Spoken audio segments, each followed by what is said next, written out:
What's up, fam?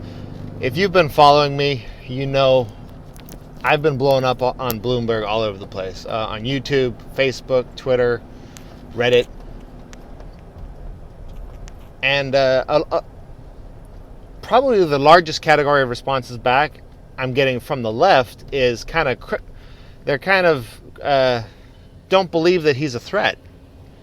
He's just, a billionaire throwing money away to get attention, and there's no way the Democrats are going to pick him as a nominee. So that's what I want to address in this video. For my background is very, very relevant to this topic because when I was 12, believe it or not, I decided after kind of looking around the world that the most important ability a person can work on is the art of influence, because you need to be able to influence other people to do anything outside of yourself. If you want to meet friends, have a good relationship, have a good effect on your kids, if you want to do anything politically, you need to be able to influence other people. So I've always been interested in that and psychology more broadly. If you've heard my whole story, I became a salesperson in 2011, and that's obviously the art of influence to a certain degree. And then I became a sales manager. Most relevant to this, I was a finance manager for 2 years. Finance manager is the person who does your paperwork and offers you things like gap insurance and vehicle service contracts, extended warranties, and get you a little insider information here.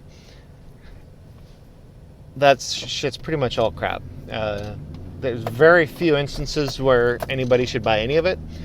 If you truly live paycheck to paycheck and you couldn't afford any of these horrible things to happen, you might want to get it, but I'm going to give you an idea of what the markup is on these things.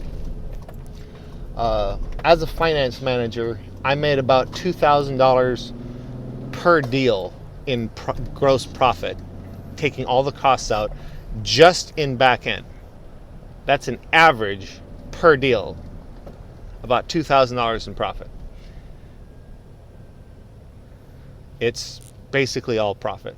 I always rationalize that, somebody's going to do it, and at least I was being honest about it, and I never lied about it to my knowledge. I just passed on the information I was told. Towards the end of my 2 years, though, I started looking a little deeper into things. And for instance, one of the facts I passed on was if you looked up Kelley Blue Book's cost of ownership on a specific model, it would tell you the estimated costs over 5 years, and one of the costs was repairs. And I'd show that number, and in 5 years it'd be like $2,500, $3,000, something to that effect, and be like, yeah, that's only in 5 years. So paying $3,000 for a warranty that covers you for 10 years, that's a great deal, right? Well, I made the mistake once of looking deeper and looking in the fine print and opening up the disclaimer, and Kelley Blue Book got that number by calculating the average cost of extended warranties, not by actually looking at the average cost of repairs. That's obviously not an honest way to do it, but Kelley Blue Book is propped up by the car industry, so they're going to do that.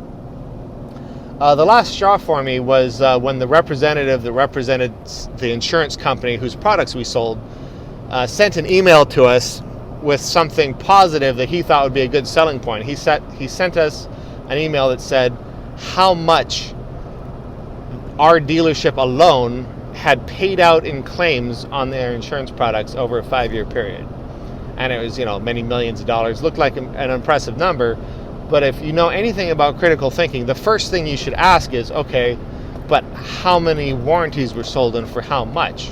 Like, a big number by itself doesn't tell me anything.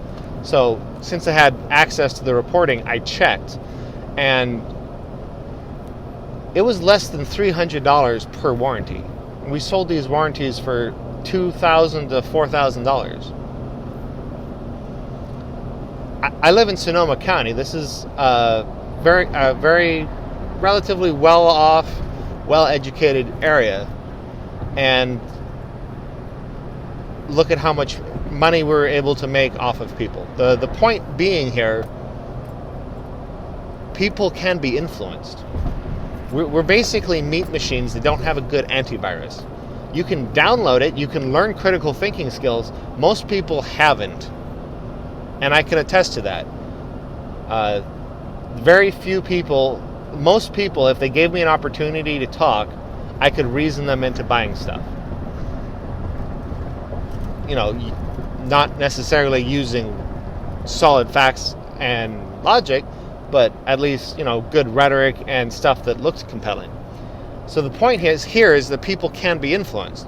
Now, to go in even deeper, after I realized how much of a ripoff this was, it was even more of a ripoff than I thought it was.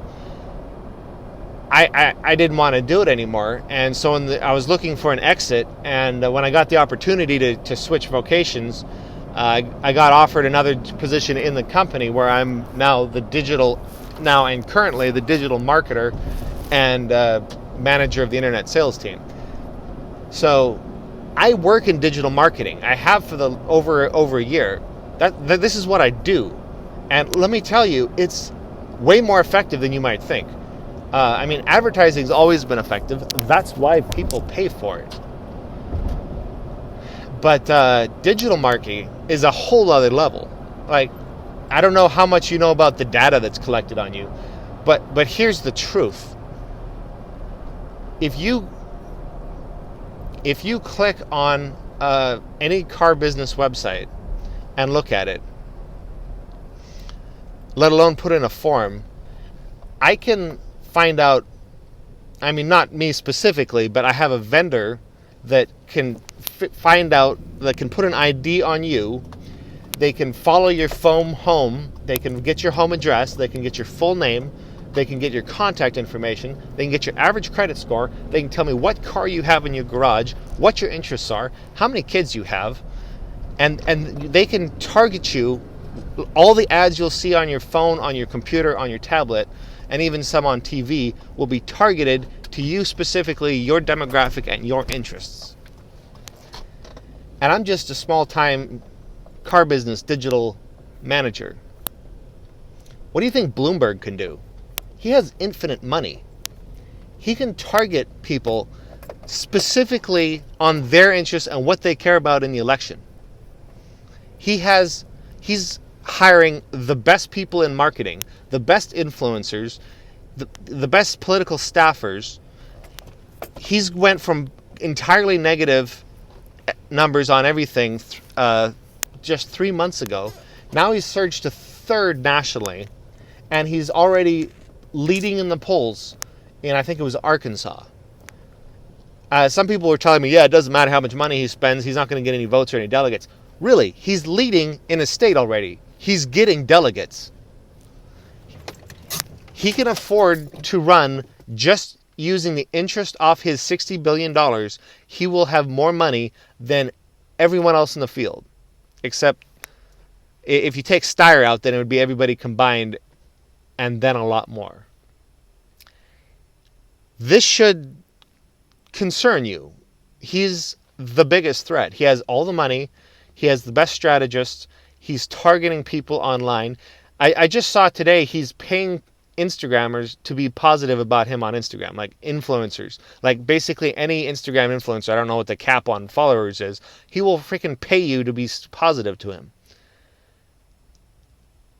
He is the biggest threat. At this point, I would bet my truck, July 16th, it will be either Sanders or Bloomberg as the nominee of the Democratic Party. And that should terrify you. Because Bloomberg is a racist. He's defended stop and frisk his entire, almost 2 decades he's defended stop and frisk.